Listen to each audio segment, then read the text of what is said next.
Have you ever gone to a place where it is featured in a book or a movie, something like that, right? Yeah. Well, we have a book we're going to talk about right now that takes place right here, right in the Ocala National Forest, right? Am I remembering right? Okay. Yes.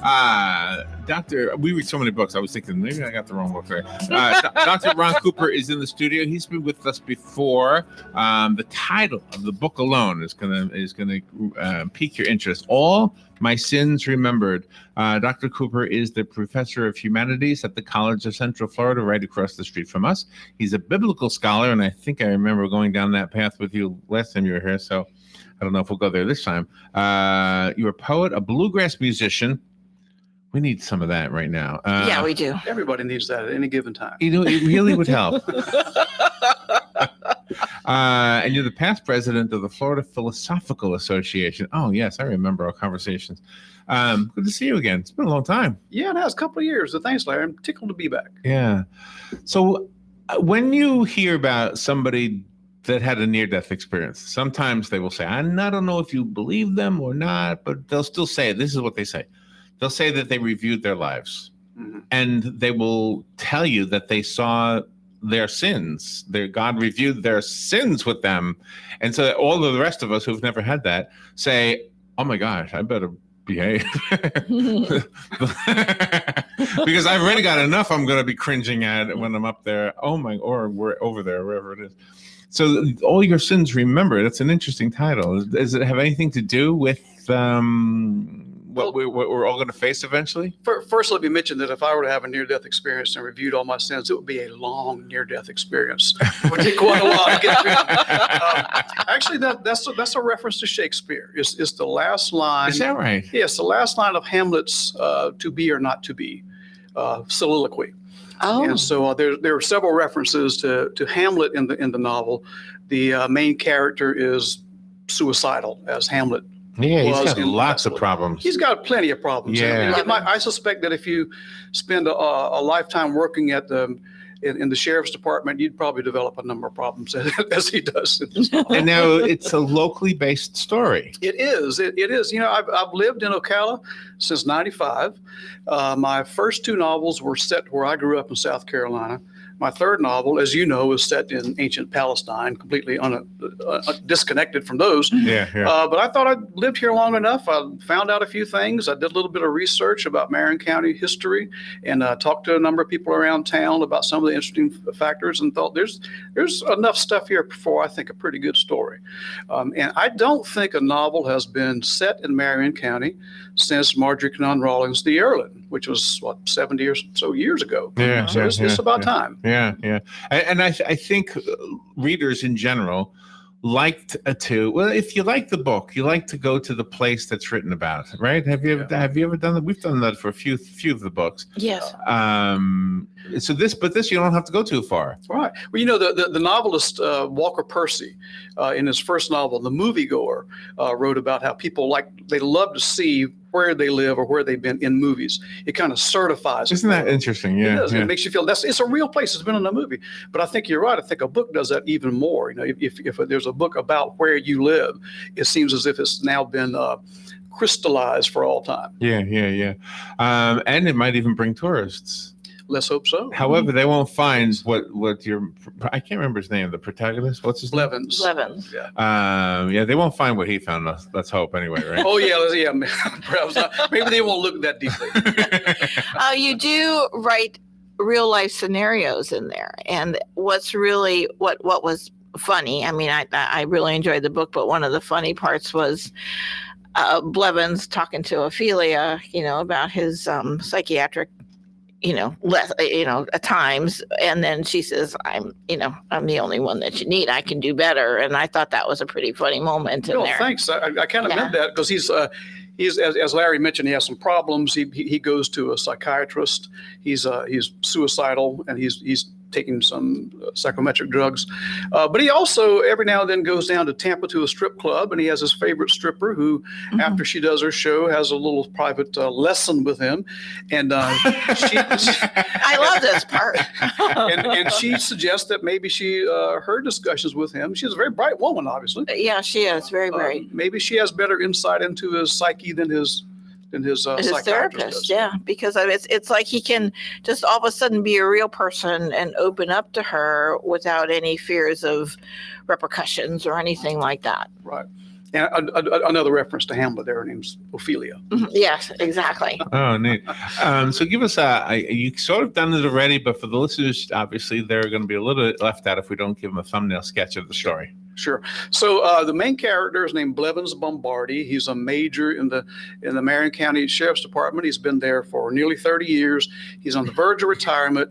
2 years earlier, he killed his wife, and he was acquitted. It was ruled an accident, but there's some doubt in there as to whether he really, whether he may have kind of wanted to do so, may have even planned it. And this is haunting him. He's become suicidal, and his daughter ran away from home right after he killed his wife, and he's spent the past 2 years trying to find her, and he can't. He has suspicions that she may have joined up with a kind of bohemian young people group that travels around the country, not unlike our very own beloved rainbow folks who come I thought of them. Exactly. Yeah, come to the forest. To the forest every year, and so the novel starts out in which these I call them the Starlights. The Starlights find a body near their camp, and they actually call the sheriff's department, which they usually would not do, but they call. Turns out this guy was a cryptozoologist. He's trying to track down the skunk ape in Ocala National Forest. And Blevins decides that he himself is going to take charge of this case. Normally he wouldn't do that. One of his detectives would take care of that, because he thinks that maybe getting to know the Starlight people a little better might help him find his daughter. And in the meantime, a bunch of crazy Florida things are going on. There's a Category 5 hurricane in February coming, barreling its way through. It's kind of something of a nod towards global warming and what might happen in the next few years. There are politicians who are trying to privatize all federally held lands in the country, which are now going on now, and they're trying to do that with the Ocala National Forest, and who have teamed up with televangelists who think that they're doing God's work by doing all this. So these things are not unfamiliar to folks in Florida. They're beginning now. I think they're ramping up. So I wanted to kind of mention some of those things. So all those things are in the back of his mind as he's trying to solve this solve this murder. And there are, in fact, some characters from my first couple of novels that make it here. In the first couple of novels, there was a lot of talk about Florida, even though it didn't take place in Florida. And now it all kind of comes together.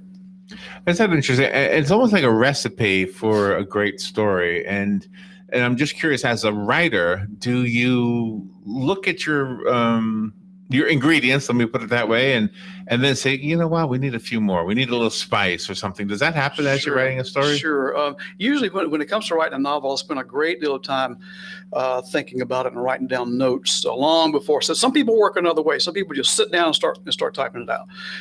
I keep little notebooks with me all the time. I write down character sketches. I write down little scenes, not knowing whether they're all going to come together or not. I usually start out with I almost always start out with the very first image of the novel, and then everything kind of follows. And then I kind of have the culminating image of the novel in mind too. And in the meantime, as I'm thinking these things through, I keep adding some. Sometimes as I write, I realize that, or my wife might realize, who is my best editor. She's a wonderful reader, a great literary thinker, and she might read it and say, here's what's missing. You need to come up with something to tie these things together.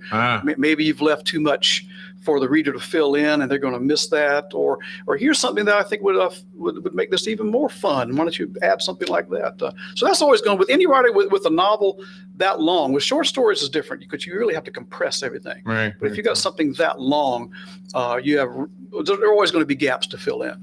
And that's what you do as a poet, though, because you can't ramble on and on and on as a poet. Yeah, that's right. Although some poets try and really shouldn't, but it's much like writing a short story where every single word has to count when you write a poem. Even more so, every single word has to be thought over for hours and hours and hours. Good poets spend far more time on their poems than most people think. So many people have this idea that if you're a poet, you sit there, and I've heard this sort of thing people say, let the universe flow through you. And I always say, well, something's flowing through you, you need medical attention. Poets spend a great deal of time every single word.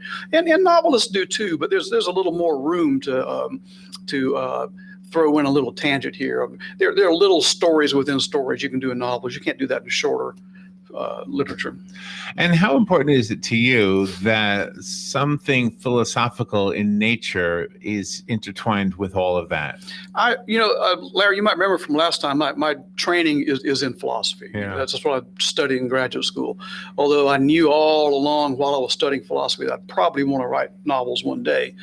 I think that I do this in class quite a bit. I think a good way of sort of sneaking in some important philosophical thought is maybe through fiction. There's some good films that do that. It gets you really thinking about some deep questions you might not have thought about in other kinds of films. So just because of my training, it's hard for me to stay away from injecting some philosophy into the novel. I try to keep it from being overwhelming, somewhat subtle. It comes up in the conversations. Mm-hmm. In this novel, the main character, Blevins, the deputy sheriff, had gone to graduate school in philosophy and had to drop out for a particular reason. But he's never gotten over philosophy exactly. He still thinks about philosophical problems. And when he goes to see a psychiatrist, those things come up. And it even comes up when he's talking with his stripper therapist. Ophelia. Philosophical issues come up. Where exactly is she? I was thinking maybe I need a therapist. That's right. I can get you a coupon. 50% off. But my view is that ordinary people do have deep thoughts and deep questions that they struggle with, but they might not always get the right kind of training to help them work out those problems. And so that's kind of what I like to show in my fiction. Do you think it's like when you're looking for a red car, you'll see a red car? Do you think when we're looking for an answer to a philosophical dilemma, I guess, do we find ourselves just looking for it, and that's why a billboard that says you deserve a break today might be actually speaking to us? I mean, is that why that happens? I think that people do worry about big issues, but they don't like to worry about them. And they usually have a sort of answer in mind that will satisfy them. Sometimes if you talk to a philosopher or talk to a therapist about similar things, and you ask a genuine question, they might say, well, I think here's the answer, and you probably aren't happy with it. And so what many people end up doing is starting out with the answer they want and then trying to work backwards and justifying that, which is not always intellectually honest. If you take some classes in philosophy, I'm not suggesting anybody do that. That'll ruin your life. But if you hard to make a living at it, right? Yeah, that's right. So if you were to take my philosophy class, for instance, what we try to do is clarify the question to begin with, and then look at a number of traditional approaches to it, and then try to look at reasons why certain kinds of answers don't work and certain ones are better, instead of just making up your mind to begin with, this is the answer I really want. Now, who's going to help me justify that if somebody asks? You meld the narratives with the dialogues most expertly. You don't lose the personality of the character. Yeah, you can't, in a novel, what you can't do is just have this happens, this happens, this happens. Much of the expository material has to kind of come through just people talking. Mm-hmm. So you want to know something about the characters' backgrounds. You want to know something about the events that are going on maybe in the region that have led to the events that they're dealing with. But if you just kind of give straight explanation like you would in a newspaper story, that's not what the reader wants. The reader wants little hints. And the trick is, you're right, the trick is to have them have what sounds like a genuine discussion, just the way people ordinarily talk, but some of that information leaks in enough to kind of fill the reader in. What you don't want is somebody giving a long exposition. You don't want a character to say, tell me about your background, and then they go on for 5 pages. Yeah. Nobody wants that kind of thing. So the trick is to let it leak in. Mm-hmm. Sometimes I think when we read a book, a novel, the feeling I get, because we read so much, is that the author is trying to get me to like this character or not like this character. The author's trying to get me. And I always think early in the book that I'm being set up for something that later is the exact opposite. So if I'm being courted to like a character a lot, later on he's going to be the killer. Or if at the beginning you hate this character, and later on he's going to be, the one who becomes the hero or the good guy or something. In your case, we start out with the main protagonist.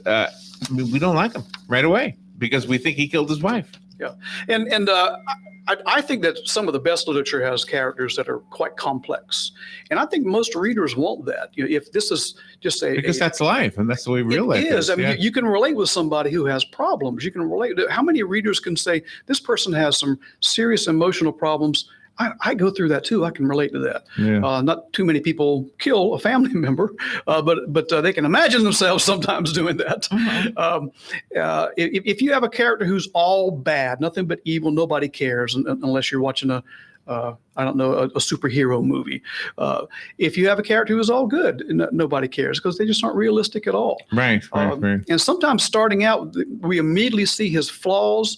And for some readers, that's going to catch their attention. Is he going to work this out? I would like to see him work this out.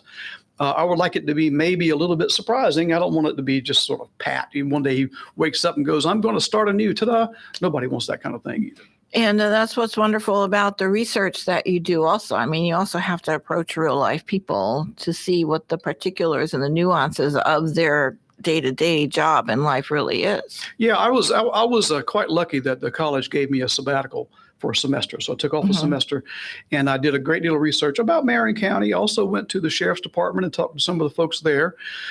I wanted to make sure that I had a good bit of the vocabulary correct. I want to know something about how they're trained and your first day on the job, what kind of pistol are you issued? Some of those things, I didn't want them to be glaringly wrong. At least I'm sure there are plenty of things I got wrong, but not maybe too bad. But also, just real life people's stories. Maybe you don't have a novel in you, but I bet there are things about you that could really fill out a character, really make a character interesting. We all have those elements in our lives. The book is called All My Sins Remembered. It's written by our guest, Dr. Ron Cooper, who teaches over at the school across the street, the College of Central Florida. And do you share the book with your students? My students are usually curious. They know I'm an author, and they'll ask about it. And sometimes maybe I'll give them. I don't assign my books to them. I don't assign any of them, but sometimes I give them maybe an extra credit opportunity. If you read the novel and write something about it, then really? I'll. Well, you have five 5-star reviews on Amazon already. That's pretty good. Oh yeah. I mean, usually a book is out of the bat, you get a couple of 4s at least, and so you're doing pretty good with that. Is that a hard thing to do? Is to even get people to write a review? Yeah, it is, and this publisher is a brand new publisher. My other novels were published by a different publisher. This is a brand new publisher started by some friends of mine who've been talking about starting a press for years. So I was happy to go along. It's actually the first novel by this brand new press. Oh, wow. And that's they have another one coming out, I think, later this month. But that's a challenge when you have a brand new press. People out there who ordinarily might be really good reviewers and give you a good review might be a little bit reluctant because they will all have stacks of books that they're being asked to review. And if it's from a brand new press, they might say, well, I'll wait until they prove themselves a little further down the line. So that's been our biggest challenge so far. It just seems like you are an excellent professor and that you encourage your students to be individuals. If they want to go off into a certain career, do they come to you to ask your advice or to see how they can make their life a little better with what they want to do for a career and what they want to do artistically? Yes, sometimes they ask me about if they want to major in philosophy, for instance. What can I do with a philosophy major? They get better advice usually from our advisors about career choices. But my standard answer tends to be what I think an undergraduate education does primarily is to make you a better thinker and a better self-examiner. You can major in whatever and get a good job. There are certain career paths that you might want to choose a certain major for. But if you go through college and you don't come out thinking, I think I can better understand what life is all about, then I think you've missed out quite a bit. Oh my. In painting the picture of the protagonist, I keep forgetting this name. Blevins. Blevins. You have illustrated with great contrast. He's killed his wife, we think. That's bad. But he's been a deputy for a long time. That's good. Yeah. But he goes to a stripper for advice. That's bad. So there's a little. I don't know about that. So there's a lot of, well, socially, I guess. Yeah, I don't think it's bad either, Robin. but I mean, it's contrast, and is that a conscious decision on your part to make sure that these characters have? Because again, this sounds like real humans, real people we know. Oh, sure. Any major character in any of my novels, they're people with serious flaws, and sometimes what sort of pushes the plot along are the characters becoming more and more aware of their own flaws, and sometimes grappling quite clumsily with trying to fix those flaws up. They don't always know how to do it. Blevins obviously is going to a psychiatrist. It's unclear how much that's really helping. But he's searching for his daughter. He sort of seems to have the idea, if I find my daughter, my life is going to turn right around. And the reader probably thinks, I don't know. You've got other things to do. That would certainly be a good thing. If she wants to come back home, who knows? It might be the worst thing you ever do is to find her. Something happens later in the novel that kind of works some of those things out. But yeah, all of my major characters have serious problems. They're not always criminal, but they're trying to get things figured out. I think as people can learn some things from that. The problems that Blevins go through, are they attributed to his work with the sheriff's office? I don't say anything overt about that. Part of it is, of course, dealing with killing his wife, and it's unclear whether it's unclear through most of the novel whether he blames himself or not. I mean, obviously he blames himself to some degree. It's unclear whether he thinks that he did it on purpose, and there's a kind of self-deception perhaps that's going on that he's dealing with. But you get the idea that he's had some problems for a long time. There's a scene that takes place when he's a young man in which his father was a heavy drinker, just as Blevins is, and Blevins' father killed Blevins' mother. So the reader has to realize, oh, wow, there seems to be a family pattern here. So maybe he's been dealing with these things all these years, maybe working it's hard to say whether working in the sheriff's department has helped him work through these or has exacerbated them. I think there are certain roles in life that we choose to do for a living. Being a deputy is almost akin to being a priest, whereas everybody expects you to be, the perfect person, the goody two shoes. Sure. I remember when was it Jimmy Swaggart who got caught with a prostitute? Yes, he was one of a few. Okay, yeah. Okay. So this is a guy who's supposed to be. This guy would never go to a prostitute. And I remember he was crying on TV, and everybody was a big comment. And I said, I wonder if Hugh Hefner went to a prostitute, nobody would care. No. He made a living. So it's what we expect of people. And again, I guess I'm asking that about Blevins. Is that where the contrast comes from? Is what he thinks people expect of him versus what he really is? I think you're right. We want to think of our law enforcement officers as heroes. Yeah. But I think most people know that law enforcement officers have serious emotional problems. They have a very high rate of suicide because it's an incredibly stressful job. Yeah. Particularly those who are out driving around. If you're a sheriff's department, and today I might be in a shootout. I don't know. And if you've been through those before, you probably are skittish the rest of your life. So did you develop any friendships at the sheriff's office? Unfortunately, the folks that I talked to most then resigned about a year or so later because of a scandal. Oh. So I don't think I caused it, but so I in the acknowledgements I Wait a thank. minute. I think I know who you're talking about. Yeah, I bet you probably do. I thank the sheriff's department, but I don't mention them by name. But they were quite helpful. Very cool. This is just so wonderful. But you also have another thing in there about his daughter. You could write a novel about just her with her experience, and then she's wondering, oh, is my dad ever going to look for me? Interesting that you mentioned that, because after my first novel was over, my wife was saying, so what are you going to write about now? I said, I don't have a clue. And she mentioned a minor character in the first novel, and she said, I think he deserves his own novel. So that's what my second novel was. But That, you're right. I mean, we don't know a whole lot about her. She's been gone for 2 years. We're not quite sure where. There's probably a novel in there. Thanks. Let me get to work. Okay. That could help parents that are going through the same thing. All My Sins Remembered. Can I give this one away? Sure, yeah. I have a copy of the book right here. If you would like it, give me a call right now, 622-9622. You could have the one that Ron brought in. If you would like to buy it, though, you can buy it. Is it in all the stores? Yeah, it should be at Amazon's a good place to get it, or from the publisher, Goliad Press. Okay, very good. Yeah, I did find it on Amazon, as a matter of fact. Dr. Ron Cooper, good to see you again. Thanks very much. Don't take so long with the next one. Okay. And good luck in school. School starts, what, a week from today? Yep. All right. We'll be right back.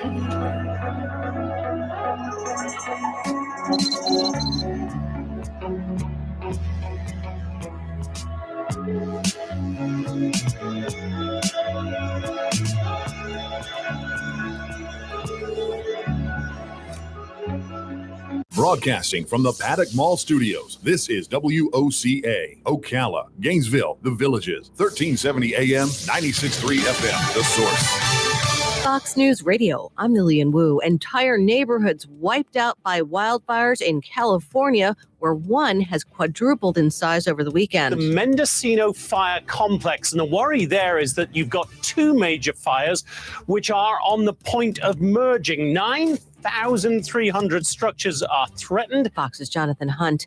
Economic sanctions on Tehran set to be renewed at midnight. The aim of blocking the Iranian government from accessing U.S. dollars. Iran also